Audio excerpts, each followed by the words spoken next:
Assalamualaikum warahmatullahi wabarakatuh. Bismillahirrahmanirrahim. Wassalamu ala Rasulillah wa ala alihi washabihi wa mawala la haula wala quwwata illa billah amma ba'd. Yang kami hormati Profesor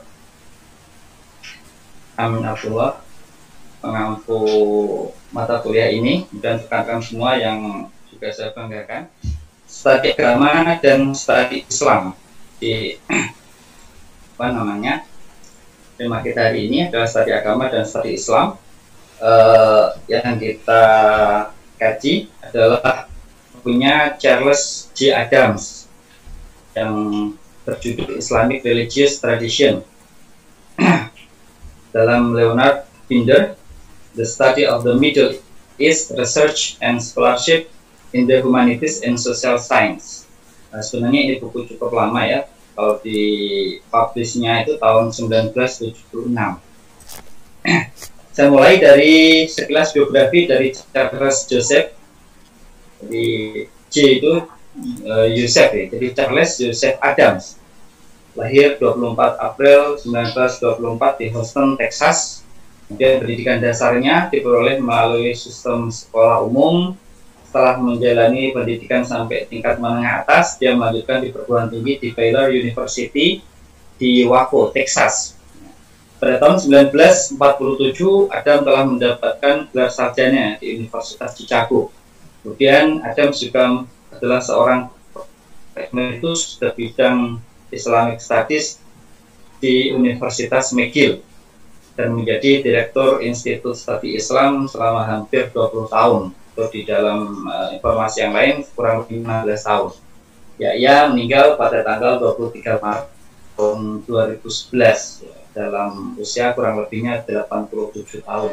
Dan bukunya tersebut bermula dari kegelisahan akademik dari Adams tentang metode dan kajian dan pendekatan studi Islam, di mana para ahli sejarah Islam dan orang yang ahli tentang Islam itu dianggap mengalami dalam memperluas pengetahuan dan pemahaman kita tentang Islam sebagai agama dan menjelaskan secara tepat fenomena keberagamaan Islam.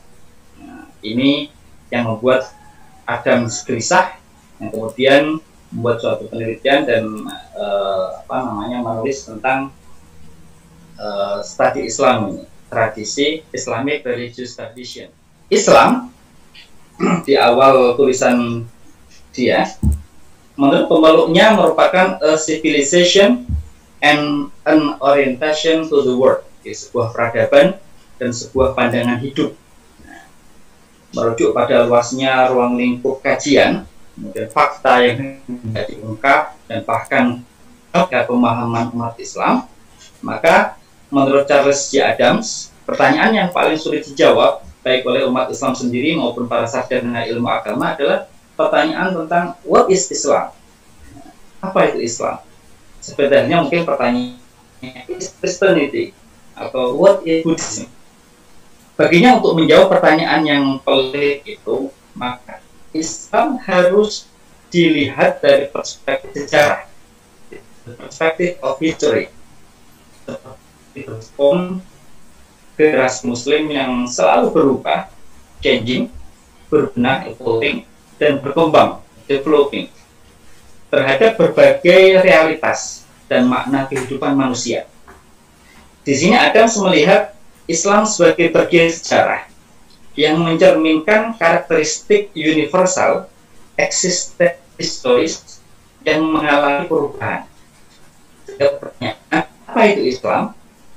Merujuk pada pendapat berkelanjutan dan kawannya yang mengkaitkan kelangsungan historis dengan pesan dari pengaruh Nabi Muhammad SAW.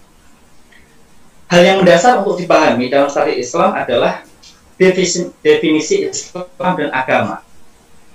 Sebab bagi Adam sangat sulit menemukan sebuah rumusan yang diterima secara universal mengenai apakah yang dimaksud dengan Islam. Sedangkan ditinjau dari perspektif sejarah tadi ya, yang selalu berkembang, selalu berubah dan berkembang dari generasi ke generasi dalam merespons secara mendalam realitas dan makna kehidupan ini. Dia mengatakan, thus Islam cannot be one thing, but other is many system. No system of beliefs and practice that my system or non-system is never changing of development and changing relation to evolving historical situation. Adams dalam mendefinisikan agama Islam ini menggunakan kerangka teoritis dari Wilford and Will Smith yang membedakan antara tradition dan faith. Konsep agama menurut Adams meliputi dua aspek, yaitu pengalaman dalam dan perilaku luar manusia atau man's inward experience dan recording in progress behavior. Di agama apapun, termasuk Islam, sudah barang tentu memiliki tradition, yaitu aspek eksternal keagamaan, aspek sosial dan historis agama yang dapat diobservasi dalam masyarakat. Sedangkan faith, yaitu aspek internal, orientasi transenden, dan dimensi pribadi kehidupan beragama. Dengan pemahaman konseptual seperti ini, tujuan dalam studi agama adalah untuk memahami dan mengerti pengalaman pribadi dan perilaku nyata seseorang. Studi agama berupaya memiliki kemampuan terbaik dalam melakukan eksplorasi, baik aspek tersembunyi maupun aspek yang nyata dari fenomena keberagamaan itu. Kemudian dalam papernya tersebut, dalam tulisannya, Adams menjelaskan beberapa pendekatan dalam studi Islam. Setidaknya ada dua pendekatan secara umum. Yang pertama adalah pendekatan normatif atau normative approach. Yang kemudian yang kedua adalah pendekatan deskriptif atau descriptive approach. Yang pertama, pendekatan normatif. Bagian yang pertama dari pendekatan ini adalah pendekatan misionaris tradisional atau traditional missionary approach. Ini gerakan misionaris ini berawal dari sekitar abad ke-19 ya. Abad ke-19 yang itu melibatkan banyak individu yang dengan dedikasi tinggi melakukan penjelajahan ke Asia dan Afrika untuk merubah keyakinan penduduk asli ke Kristen dan untuk memperlihatkan pada mereka keunggulan dari peradaban Barat. Lebih dari itu, mereka selain berminat mengetahui Islam dan pengalaman orang Islam lebih dekat, juga untuk melakukan perbandingan antara Islam dan Kristen. Ini yang mereka lakukan. Yang kedua, pendekatan apologetik atau apologetic approach. Apologetic approach ini merupakan kecenderungan pemikiran Muslim pada abad ke-20 yang muncul sebagai respon pemikiran Muslim terhadap situasi umat Islam di satu sisi dan kemunduran internal dalam masyarakat ketika menghadapi tekanan peradaban Barat pada sisi yang lain. Berangkat dari krisis tersebut, masyarakat Islam merasa berkepentingan untuk mengkaji ulang nilai dasar tradisi mereka, juga berusaha untuk mencari model modernisasi diri, jadi modernisasi agama sebagai kunci meraih kembali kekuasaan dan kejayaan yang hilang dengan tidak meruntuhkan identitas dan warisan tradisionalnya. Kemudian yang ketiga adalah pendekatan ironic atau ironic approach. Pendekatan ini muncul pasca Perang Dunia Kedua, yang itu mempunyai beberapa tujuan. Yang pertama adalah memahami ajaran dan masyarakat Islam untuk melahirkan sikap baru yang lebih apresiasi, bisa mengapresiasi ajaran-ajaran yang lain. Kemudian yang kedua, menumbuhkan gerakan moral agamis selain intelektual itu sendiri. Kemudian yang ketiga, memahami lebih dalam tentang nilai-nilai yang ditunjukkan Islam pada umatnya sendiri, serta memberi evaluasi yang positif terkait dengan kesalahan dari umat Islam. Adams mencontohkan pendekatan terhadap Islam ini seperti ditunjukkan oleh Uskup Kenneth Greg, yang dengan gaya dan puitis berusaha menunjukkan pada audiens Barat dan Kristen beberapa elemen keindahan dan nilai agamis yang menumbuhkan tradisi Islam, dan orang Kristen untuk bersikap terbuka terhadap hal tersebut. Jadi memperlihatkan hal-hal yang baik dari tradisi Islam supaya itu bisa diterima oleh orang-orang Kristen. Contoh lainnya yang dianggap Adams adalah dengan menggunakan pendekatan ironik ini adalah apa yang dilakukan oleh W.C. Smith yang menganggap keragaman agama sebagai karakteristik dari ras manusia secara keseluruhan. Sementara eksklusivisme sebagai karakter kelompok masyarakat yang dipengaruhi oleh agama kenabian atau prophetic religious. Maka Smith mengajukan 3 pertanyaan yang terkait dengan keragaman ini. Yang pertama yaitu pertanyaan ilmiah atau scientific question yang menanyakan apa elemen keragaman itu. Keragaman agama apa itu? Kemudian bagaimana? Kemudian kenapa muncul keragaman dalam beragama? Ini pertanyaan yang ilmiah atau scientific question. Yang kedua adalah pertanyaan teologis atau theological question yang menanyakan bagaimana setiap kelompok agama itu menjelaskan dirinya sendiri menurut bingkai normatifnya atau normatif framework. Yang ketiga, pertanyaan moral atau moral question yang menanyakan bagaimana individu harus berperilaku menurut keyakinannya. Bagi Adam lebih mengedepankan isu-isu komparasi agama, membandingkan satu agama dengan yang lain, khususnya teologi dan agamis, daripada menunjukkan ketertarikannya pada aspek-aspek teknis Islam. Yang kedua, dari pendekatan yang ditawarkan oleh Adams adalah pendekatan deskriptif atau descriptive approach. Ini mempunyai beberapa bentuk. Yang pertama adalah pendekatan filologi dan sejarah atau philological dan historical approach. Dalam analisis kritisnya terhadap pendekatan ini, Adams melihat ketidaksambungnya antara tujuan dan studi lapangannya. Menurutnya, tujuan tradisi kajian ilmu bahasa, yang itu bagian dari filologi, berorientasi sosial, akan tetapi di lapangannya justru cenderung mengarah pada disiplin ilmunya, bukan pada budaya Islam secara keseluruhan, daripada linguistiknya, tidak kepada tujuan akhir, yaitu dalam memahami budaya yang ada dalam sebuah literatur, misalnya seperti itu.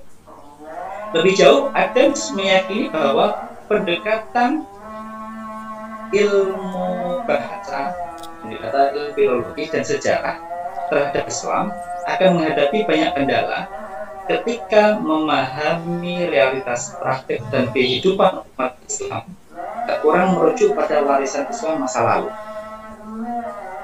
Untuk itulah, bahasa dan sejarah membutuhkan alat bantu, metode dan pendekatan dari ilmu behavioral. Yang kedua dari pendekatan deskriptif adalah pendekatan ilmu sosial atau social scientific approach. Adams mengidentifikasi beberapa kelemahan para pakar ilmu sosial ketika mengkaji dan menilai fenomena agama. Yang pertama, pengamatan mereka terhadap fakta sosial sebagai segmen aktivitas manusia tertentu dan berusaha mengembangkan metode sesuai dengan segmen tersebut. Yang kedua, Adanya keyakinan bahwa manusia dapat memahami dirinya sendiri dan cara dia berperilaku serta dapat mengembangkan diri mereka sendiri. Dengan asumsi bahwa kekuatan formatif dalam kehidupan manusia dapat dipandang sebagai realitas objektif dan mencakup dorongan menuju rumusan universal. Yang ketiga, mereka berusaha memandang agama secara objektif sehingga dapat dijelaskan dan perannya dalam masyarakat dapat dipahami. Di sini mereka berusaha menemukan aspek empiris keagamaan dengan keyakinan bahwa mengungkap keinginan ini membantu seseorang untuk memahami apa sebenarnya agama itu dipandang sebagai penjelasan. Kemudian yang ketiga, pendekatan fenomenologi atau phenomenological approach. Menurut Adams, ada dua aspek penting pendekatan fenomenologi dalam kajian agama Islam. Yang pertama, fenomenologi sebagai metode memahami agama orang lain yang mencakup upaya para pakar untuk mengabaikan atau bersikap netral, jadi tidak fanatik ya, terhadap preferensi atau keyakinannya sendiri sebagai persiapan untuk merekonstruksi pengalaman penganut agama lain.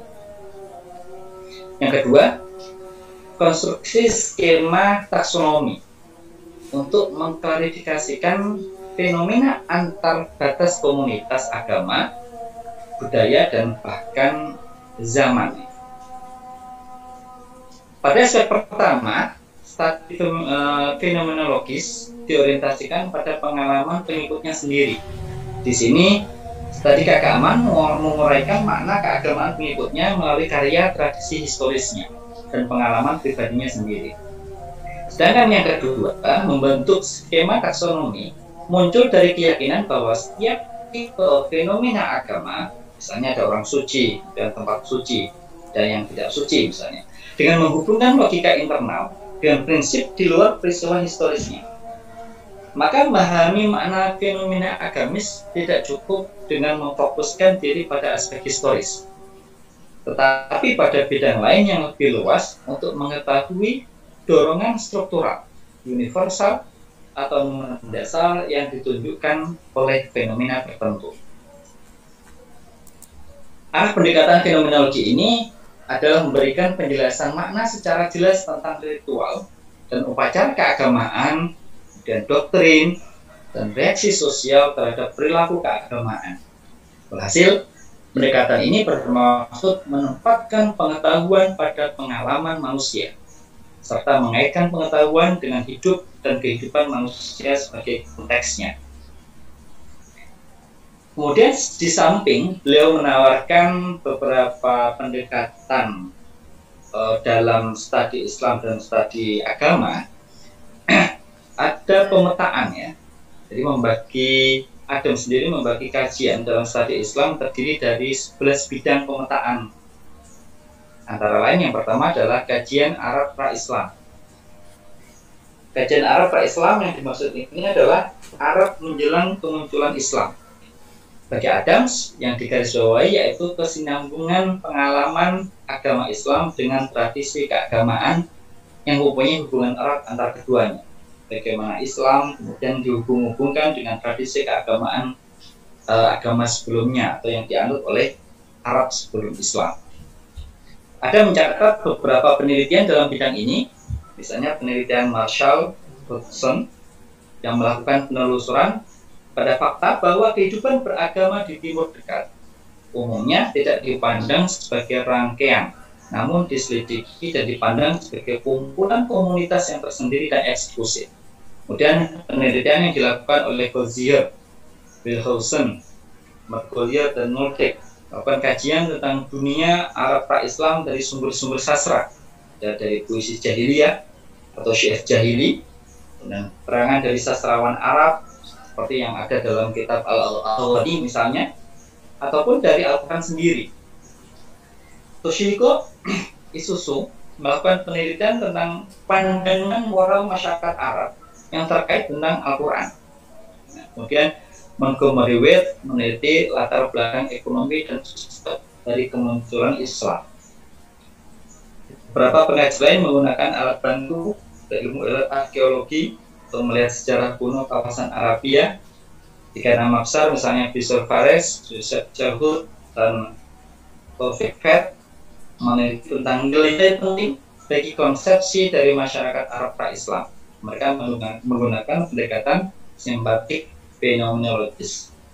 Jadi dalam tulisannya tersebut, di setiap kajian dalam studi Islam itu, Adams menjelaskan beberapa penelitian dari orang-orang terdahulu yang mengkaji tentang aspek-aspek tersebut yang masuk dalam wilayah kajian studi Islam. Yang kedua adalah Nabi Muhammad. Studi tentang kehidupan Nabi Muhammad menjadi semarak dalam beberapa tahun sejak Perang Dunia Kedua melalui beberapa hasil karya yang sangat penting bermunculan. Adams memberikan contoh, misalnya beberapa penulis dan pengkaji dalam bidang ini, di antaranya adalah Montgomery Wade yang menampilkan dimensi sosial dan ekonomi serta latar belakang aktivitas dari kenabian Nabi Muhammad SAW. Dan juga ada Guillaume yang menerjemahkan karyanya Ibnu Hisham, yaitu Sirah Nabi yang berbahasa Arab. Karya ini merupakan sumber utama tentang Nabi Muhammad, aktivitasnya, kemudian para sahabatnya, dan lain sebagainya. Oleh karena itu, Nabi Muhammad berperan besar dalam penyebaran Islam, pengembangan masyarakat. Pernah lebih besar di apa yang ditabiati atau sejarahnya itu diungkap dan penghubungan dengan dirinya. Karena memang kalau kita melihat sejarah ya, tentu saja sejarah dakwahnya Nabi utamanya selama sekitar 23 tahun itu yang hanya ditulis dalam beberapa jilid buku, semestinya kan tidak bisa betul-betul detail. Jadi minimal karya-karya dari beberapa sarjana tersebut, beberapa Islamolog, saya katakan seperti itu bisa menjadi titik tolak dari perkembangan studi Islam ke depan. Nah, ketiga adalah studi Al-Quran. Studi Al-Quran dilakukan oleh sebagian barat pada dasarnya itu berfokus pada beberapa persoalan kritis dalam wilayah kitab suci orang Islam, yaitu Al-Quran. Itu meliputi bentuknya teks Al-Quran, bagaimana teks Al-Quran itu terbentuk, dan kronologis dari turunnya Al-Quran atau nuzul Al-Quran itu. Kemudian secara teks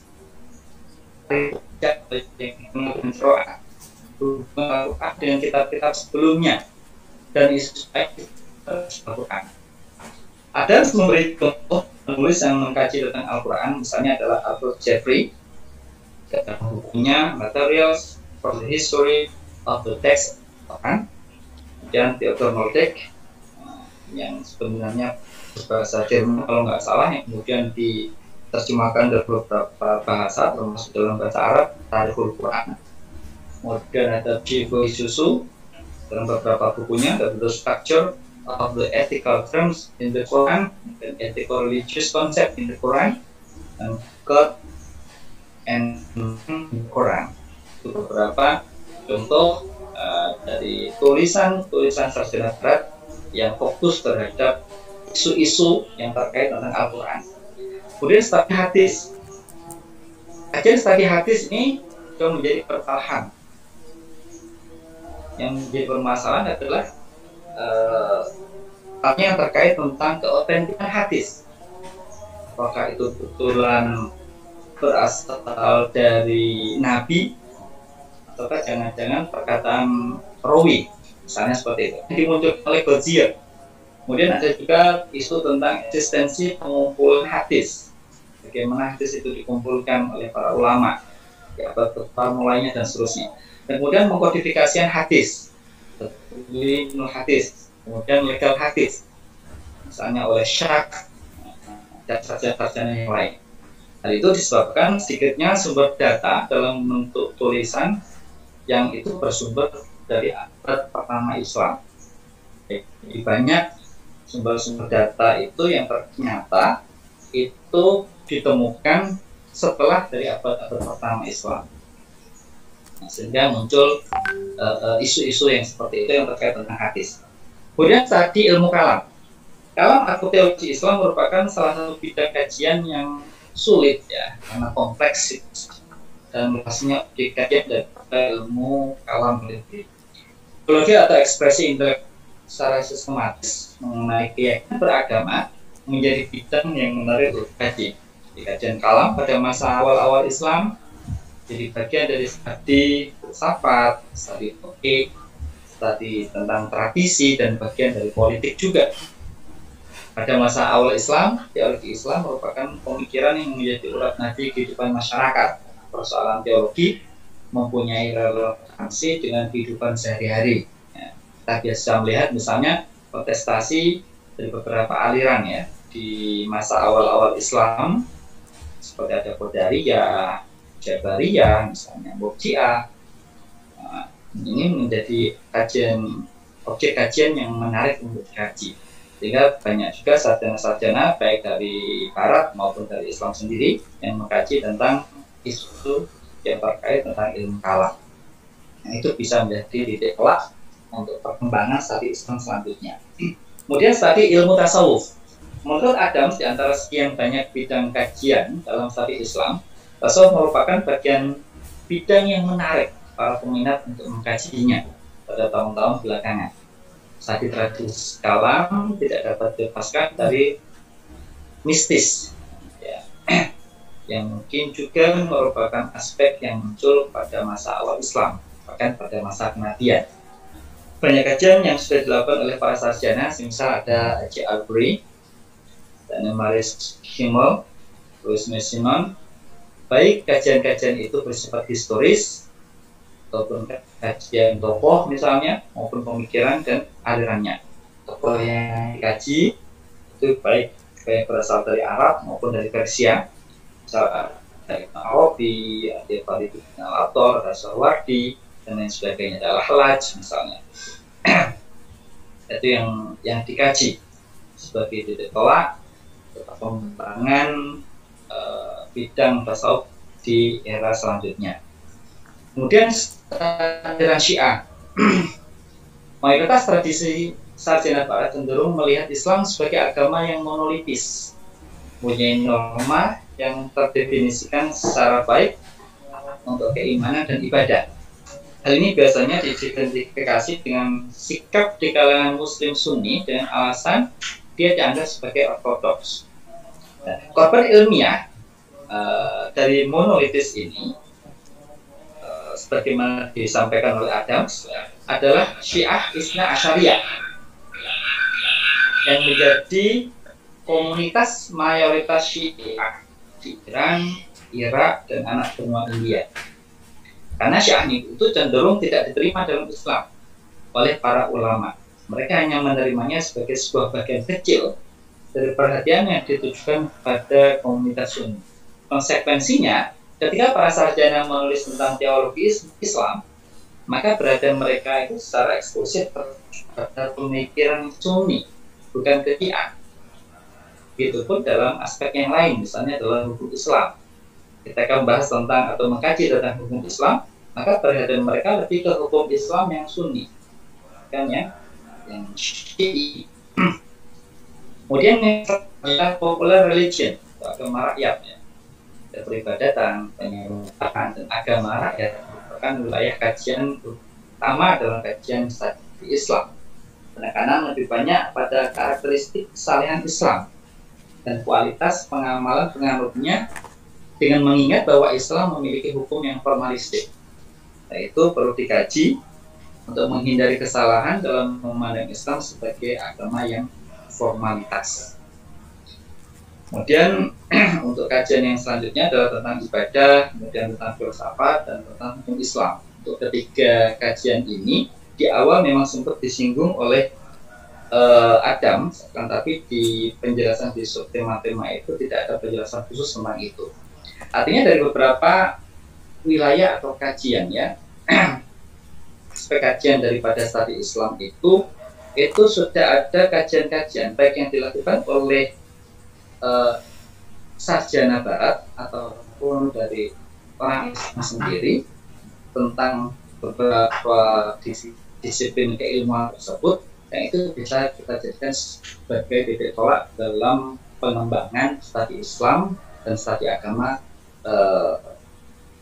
dalam waktu mendatang. Kesimpulannya, kajian dalam pendekatan studi Islam yang dilakukan oleh Charles A.J. atau Joseph Adams sangatlah penting bagi perkembangan studi Islam dengan cara menggunakan multidimensi keilmuan. Jadi tidak hanya satu disiplin ya, monodisiplin, tapi multidisiplin dan berbagai pendekatan-pendekatan agar mampu memahami ajaran Islam itu yang komprehensif. Dan pemikiran Adams ini memiliki kontribusi yang berarti bagi pengembangan kajian keilmuan, yaitu yang pertama, memberikan kontribusi yang signifikan dalam menyajikan metode. Ada beberapa pendekatan tadi, secara umum ada dua, normatif dan deskriptif, dan memecahkan problematika dalam studi Islam di kalangan akademik, terutama dalam pendekatan yang bersifat inovatif yang akan digunakan oleh para pengkaji atau ilmuwan. Kemudian yang kedua, melalui tawaran pemikiran dan metode yang disajikan oleh Adams dapat membantu para peneliti untuk memahami agama, baik dalam konteks sosiohistoris maupun dalam konteks normatif teologis. Mungkin itu Prof dan juga teman-teman yang bisa saya sampaikan. Setelah menulis, membaca dan ya seperti itu, tetapi apa kesan atau lesson learn yang Anda ambil dari itu tadi, atau kekaguman Anda atau kritik Anda gitu, atau apa terserah apa itu itu.